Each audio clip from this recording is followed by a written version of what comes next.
muy importante, la ministra Norma Piña. Le voy a pedir al equipo que por favor nos grabe. Miren, a mí me parece verdaderamente indignante que haya una cantidad exorbitante de irregularidades en ese poder judicial y acusaciones de corrupción, de circunstancias verdaderamente cuestionables.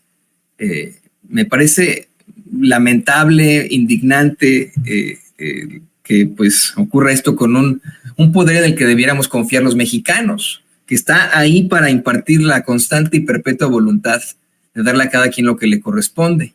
Por eso es que considero que a lo mejor el núcleo de nuestros problemas como mexicanos no es ni la corrupción, como dice López Obrador, no es ni la inseguridad, como mucha gente asegura.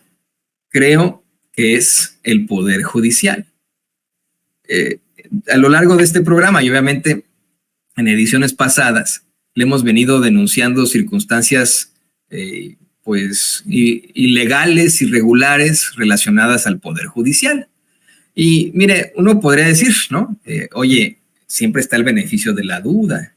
A lo mejor en esto se equivocó el Poder Judicial, o a lo mejor se trata de un error, se trata de algún tipo de malentendido, de equivocación, ¿no? Pero ya tantas acusaciones en contra del Poder Judicial. Y vamos, lo que es más que claro y evidente, ¿usted cree que es justo que hayan liberado a un hombre tan poderoso como el abogado de los puercos poderosos, Juan Collado, quien sigue enfrentando esas acusaciones gruesísimas en su contra, simple y sencillamente por cuestiones de salud? Un juez determinó que podía salir con una tobillera electrónica para hacer monitoreo y se acabó, ¿no? Imagínese usted. ¿Usted cree que es correcto que se esté intentando liberar a toda costa a un personaje acusado de encubrir un feminicidio? ¿Usted cree que es correcto que le hayan dado una cantidad exorbitante de amparos a los juniors que golpearon a un jovencito en Puebla? ¿O usted cree que es correcto que ese mismo Poder Judicial ampare a personajes como Samuel García ante las acusaciones que tienen en su contra? Y solamente estoy hablando de un día, ¿eh? Estas son las notas del día. Estas, señoras y señores, son las notas del día. Podemos remontarnos a cómo es que están ahí también protegiendo a personajes como García Cabeza de Vaca. Podemos pensar también cómo es que tienen todavía en la cárcel a alguien como Israel Vallarta, con años y años de no haberle dado algún tipo de sentencia, ¿no? O sea, no le dan sentencia al señor con tal de que no pueda ser indultado, imagínense, ¿no? Esa es la circunstancia. Y tantas irregularidades en ese Poder Judicial. Y uno dijera, bueno, pues a lo mejor tenemos jueces, magistrados y ministros muy estúpidos, ¿no? Y a lo mejor pues, se equivocan constantemente y pobrecitos, ¿no? A lo mejor lo que necesitan es que estudiar un poquito más derecho o vaya usted a saber, ¿no? O tener mayor conciencia. Bueno, uno asumiría que tendríamos a los mejores impartidores de justicia, puesto que les pagamos mucho dinero a los mexicanos y les damos muchos privilegios. No solo tienen salarios que superan a muchos de sus homólogos o equivalentes en otros países de primer mundo, sino que aparte de todo están plagados de privilegios. El ejemplo absoluto y claro es la Suprema Corte de Justicia de la Nación, la cual, bueno, se ha revelado que sus funcionarios, específicamente los ministros y ministras, tienen una cantidad exorbitante de privilegios, además de un salario que casi llega al $500,000 por mes, a pesar de que tienen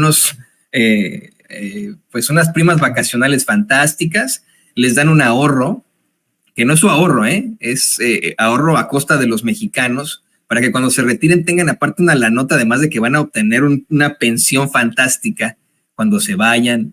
Les pagamos sus vehículos blindados, su seguridad, la gasolina, les pagamos un restaurante en esa misma Suprema Corte de Justicia para que puedan comer como los reyes que creen que son, con chefs de alta cocina.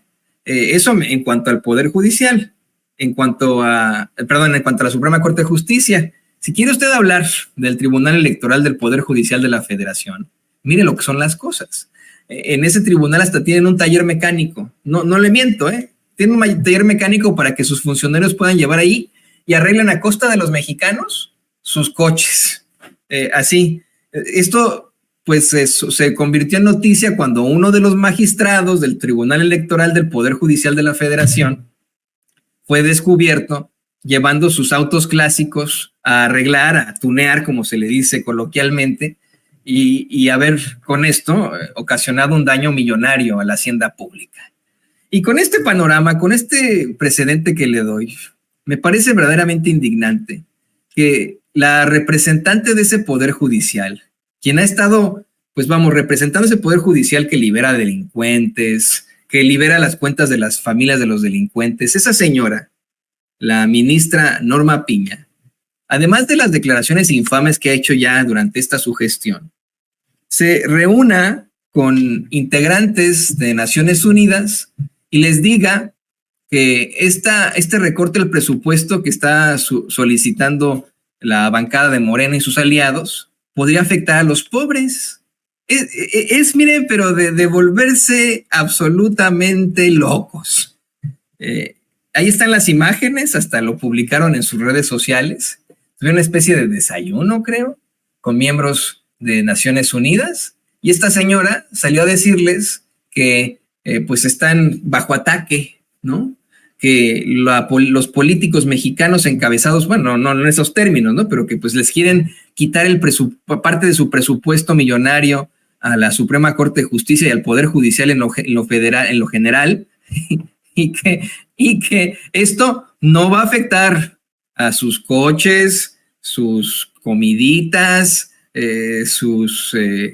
seguridad, sus privilegios, ni su salario, va a afectar a los más pobres. Eso fue lo que les dijo esta señora. Le voy a compartir una nota que publica la redacción de la cada vez más empanizada revista Proceso, que pues por supuesto lleva esta circunstancia para ensalzar a nuestra ministra presidenta. Dice, presidenta, la disminución de presupuesto al Poder Judicial afectaría a los más pobres, según lo indicó la ministra presidenta de la Suprema Corte de Justicia de la Nación, Norma Lucía Piña Hernández. En las reuniones que sostuvieron los representantes del Poder Judicial de la Federación con el Grupo de Trabajo de la Organización de las Naciones Unidas sobre la Detención Arbitraria, la ministra Piña indicó que ha habido un incremento en la demanda de justicia en el país en los últimos 5 años y que el incremento en el presupuesto es indispensable para atender estos asuntos. Miren, nada más. Una disminución presupuestal al Poder Judicial Federal, entre otras cuestiones, detendría la consolidación efectiva del sistema penal acusatorio e impediría al Instituto Federal de la Defensoría Pública seguir representando de manera gratuita a las personas más vulnerables en un escenario en el cual la demanda ciudadana de defensores y asesores registra un crecimiento del 20% anual, comentó la ministra Piña. A ver, y ahorita voy a escuchar la opinión del periodista independiente, maestro en comunicación y por supuesto martillo de los fachos, Manuel Ibarra, pero alguien debería decirle a la ministra Piña que nos tiene que hablar claro y directo. Y usted lo tiene que saber. La intención de recortar el presupuesto del Poder Judicial no es para afectar los procesos penales ni para afectar a la gente, a los más pobres.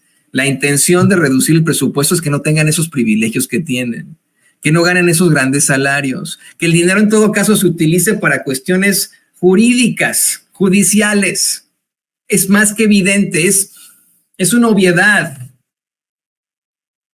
Pero ante los extranjeros tenemos a Piña diciéndoles que el malvado gobierno, los malvados políticos de izquierda